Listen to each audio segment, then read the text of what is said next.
If you've ever felt a woman slowly lose respect for you and you can pinpoint the exact moment it began, this video is for you. Because here is the uncomfortable reality most men never hear.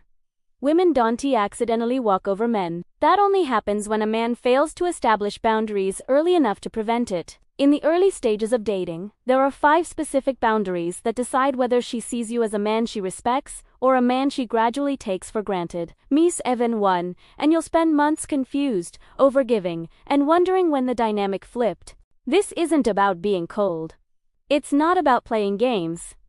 And it's not about controlling women. It is about recognizing the exact moments where men unknowingly surrender leverage and learning how to stop doing that before attraction quietly turns into tolerance. If you don't learn these 5 boundaries early, you won't just lose her respect, you'll lose yourself trying to earn it back. Most dating advice teaches men how to react. This video teaches you how to position yourself so you don't have to react at all. The difference isn't confidence or charisma, it's structure.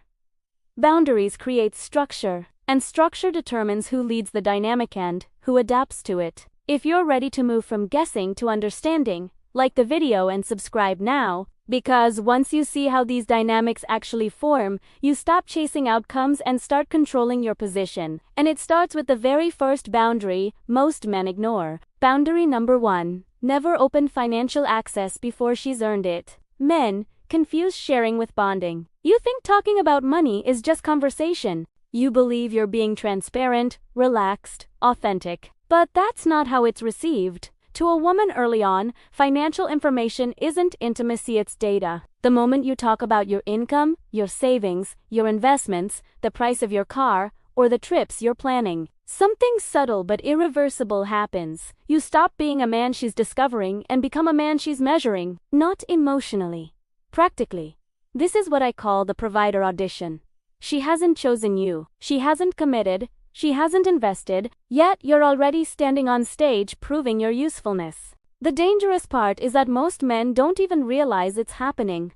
You mention your salary casually. You joke about a bonus. You talk about how much you saved this year. You think it's harmless conversation, but in her mind, an assessment begins. Stability, capacity, access. From that moment on, attraction stops being emotional and starts becoming evaluative. Here is the truth most men don't want to hear. Once a woman starts evaluating your wallet, she stops feeling you. Curiosity turns into calculation. Tension becomes expectation. And she doesn't need to ask you for money for this shift to occur. All she has to do is notice how freely you expose it, how eager you are to signal provision, how quickly you turn your financial life into proof of worth. Men do this because they were taught that providing equals value, that security equals desirability. But early on, provision doesn't create attraction, it replaces Italiano. You're no longer the man she wants, you're the man she's assessing for utility. That's why this boundary matters so early. Because once the frame shifts, you don't hit it ba. You can't talk your way out of being evaluated. You can't charm your way back into mystery. The moment she starts evaluating your wallet, attraction becomes transactional. When you step in too early and start solving her financial problems, another critical shift happens and it's never in your favor. You don't become her partner. You become her support system. That's the role downgrade most men never see coming. When you say I've got you before commitment, you volunteer for responsibility without authority. You offer provision without position, and once that happens, the dynamic hardens. She may appreciate you, but appreciation isn't desire. Gratitude isn't attraction. This is where financial tests begin. Subtle ones. She mentions how tight money has been. A bill stressing her out. A car issue that's expensive to fix. She's not asking outright, she's observing. She's watching how quickly you move. Whether you feel compelled to rescue, whether your boundaries collapse under pressure, most men fail here because they confuse generosity with leadership. They rush in thinking it proves value. In reality, it proves predictability. And predictable men get placed into utility roles. The correct response doesn't require explanations or defensiveness. You don't justify, you don't you don't apologize. You stay calm, you stay grounded, you close the door without slamming it. Supportive, firm, no offer, no guilt, no entanglement. Here's what surprises most men. A woman who is genuinely interested will respect this immediately. Not because she is testing you less, but because she feels safer with a man who protects his structure. A woman with unclear intentions may get irritated. She may pull back, she may lose interest. That's not a loss.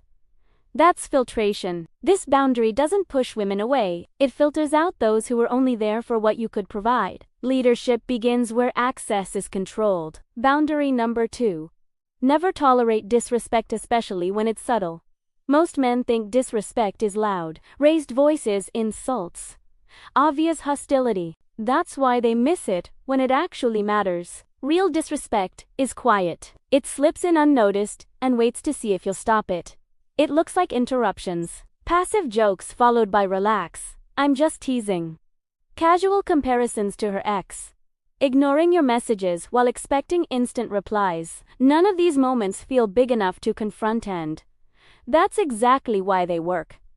Psychologically, this isn't cruelty. It's evaluation. She's asking one silent question: can I get away with this? Women test boundaries the way water tests cracks, slowly, incrementally. If nothing pushes back, pressure increases. Here's a situation many men recognize but rarely address. You're out with her and friends.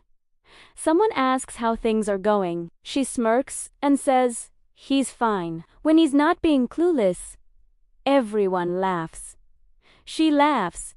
You smile it off. But something just happened. She lowered your status publicly and watched your response. Disrespect tests aren't about the comment. They're about what you do next. When you let it slide, you're not being easygoing. You're signaling that your self-respect is negotiable. Silence isn't composure. Silence is consent. When you don't respond, you don't freeze the moment, you set a precedent. And precedents compound. One pass becomes another, until the dynamic shifts so far that fixing it feels impossible. There's a chain reaction most men never anticipate. When she disrespects you publicly and you let it slide, her friends notice. They don't see maturity. They see a man who doesn't stand up for himself. Their perception changes first. Then hers follows. Hivalue men don't explode. They don't embarrass her back. They don't create drama. They respond immediately, calmly, and directly. One sentence, no edge, no explanation, no emotion. That response resets the frame. It shows everyone watching that you respect yourself enough to stop at the moment a line is crossed. Respect isn't negotiated through patience. It's enforced. It's enforced. Boundary number 3. Never make your time freely available just because you like her. This is where most men sabotage themselves early. You think availability shows interest. You believe saying yes quickly proves enthusiasm. You rearrange your schedule to keep momentum alive. From her perspective, it looks very different. When a man is always available, it doesn't signal desire, it signals a lack of structure. Women don't evaluate men in isolation. They evaluate the life surrounding him. Here's the pattern. You meet her. Chemistry feels good. Attention builds. And out of fear of losing momentum, you cancel plans, skip workouts, rearrange commitments. Your schedule becomes reactive instead of intentional. A woman isn't just asking if you like her. She's asking if your life can hold her without collapsing. When your time is an open buffet, she doesn't feel chosen, she feels prioritized at the expense of everything else. That lowers attraction. This isn't about playing hard to get. It's about protecting your foundation. When your time loses value, so do you. A man who treats his time like currency creates anticipation, not because he is una baila, but because his life already has direction. When you protect your schedule, she meets you halfway. Purpose, not busyness, is attractive. Boundary number 4. Never become her emotional dumping ground before commitment. This trap feels like connection. She opens up early, talks about trauma, exes, chaos, cries on the phone, says she's never felt this understood. Men think this must mean something. But emotional dumping isn't intimacy, it's recruitment. She's testing how much emotional labor you'll carry before investing. You listen, reassure, stay up late, stabilize her emotions, and quietly, the frame shifts.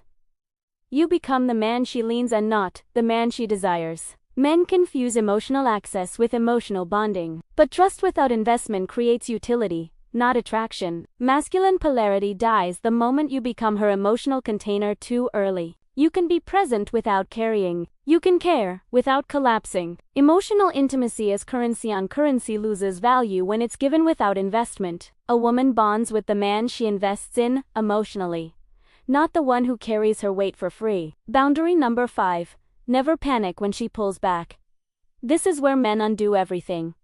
Her replies slow, energy fades, distance appears, and you panic. You fill the silence. You reassure. You overcompensate. Effort increases as her investment decreases and the balance collapses.